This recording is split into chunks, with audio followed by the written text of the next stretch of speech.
নমস্কার। আমার কলম ৭৬ থেকে আজকের লেখা স্বপ্ন পূরণ। ভেবে আজি ভাই কিছু যেন পায়, ভাবনা আমার এটাই। কালকে যেন স্বপ্ন পূরণের সব ভার আমারই থাকে, এ স্বাদ যেন আর ফুরিয়ে না যায়। প্রতিদিন যেন এইভাবেই নাড়া দেয় কিছু পাওয়ার আশা।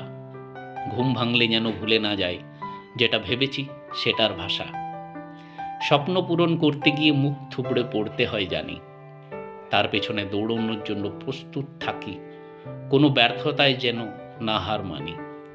কঠোর পরিশ্রম করতে হলেও যেন হয় না কোনো পথ ভুল। সহজে কিছু পাওয়া যায় না, এটাই যেন থাকে ভাবনা, না হয় যাতে নির্ভুল। স্বপ্ন দেখতে সত্যি ভালো লাগে, জানি এটা কাল্পনিক। অন্যের কাছে এটা গল্প হলেও করতে রাজি আমি সেটা বাস্তবিক। ঘৃণা লাঞ্ছনা ভোগ করতে হলেও পিছুপা হবে না অল্প। সফল করে দেখিয়ে দেব স্বপ্ন পূরণও করা যায়, তার জন্য করতে হয় দৃঢ় সংকল্প।